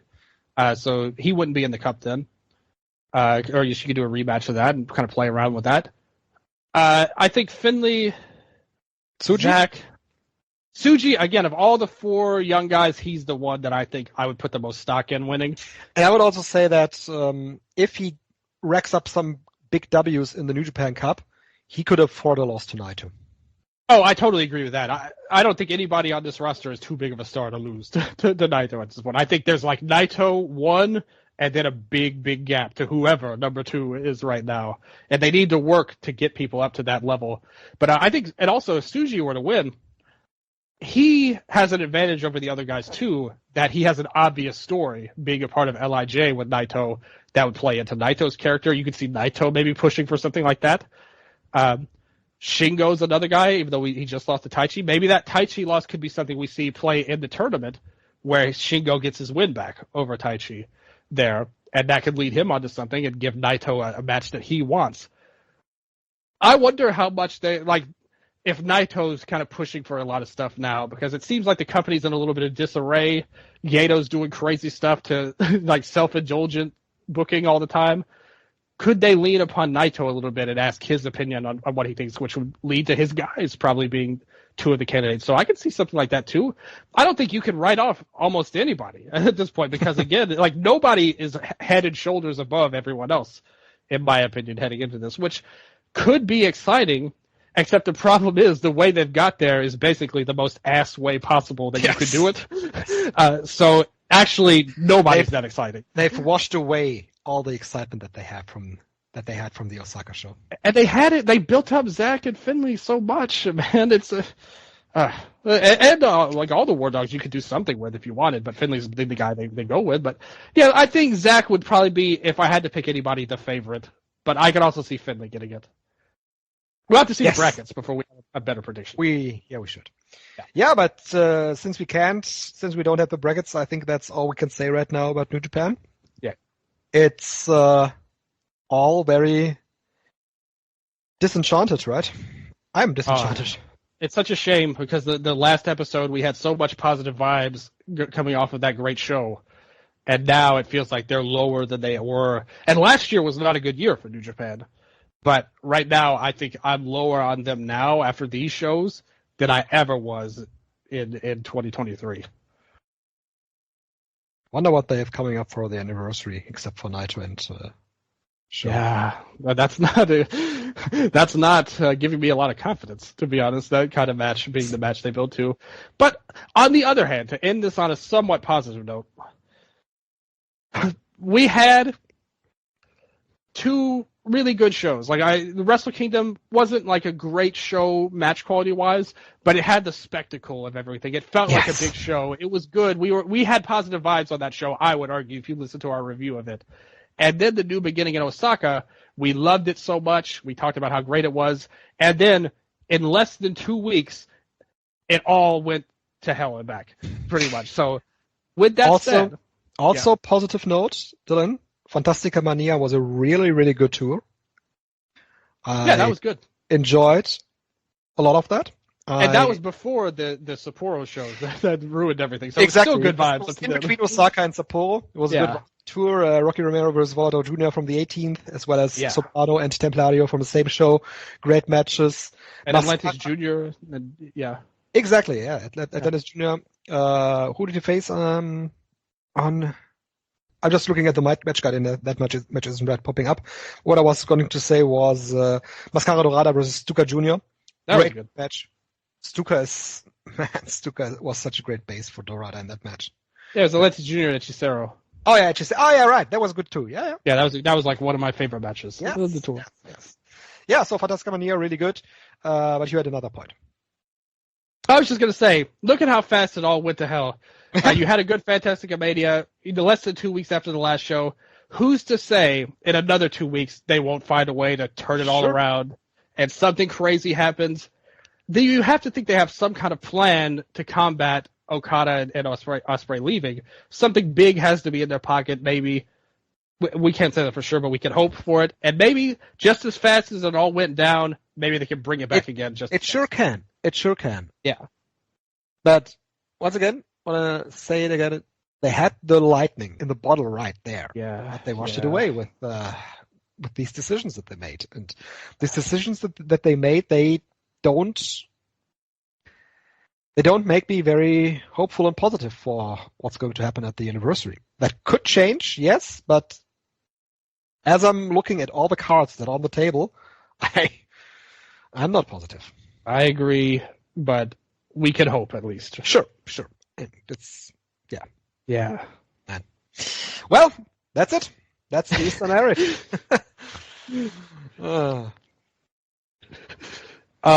I just want to say, check out the Patreon, patreon.com/Eastern Lariat. Covering all kinds of shows from all these companies. Going to talk about some stuff. Going to talk about some everything going on with the Observer Awards. Listen to Lucha Talk. We're going to have a new episode very soon of that. Talking about everything going on in CMLL, especially with all the stuff going on in AEW right now. They've got like a huge push in the US TV scene right now in Lucha. Wrestle Update. I did a show with Jessie from Talking Triple Crown. She was at Elimination Chamber Live in Australia, of all places. They had there. So we did a show talking about that. Nello, he's kind of busy right now doing video game stuff. But he's going to be back next week. We'll talk about Revolution coming up, Sting's final match. We'll have a preview of that too. So all the major companies in America will get covered on Wrestle Update as well. Doing lots of stuff, lots of fun stuff. And hopefully you guys listen to that, check it out, and enjoy it. But most importantly, thank you guys for listening to the Eastern Lariat, showing us love and support. We really, really appreciate it. We absolutely do. So I want to also say thank you all for listening, and goodbye. Sayonara.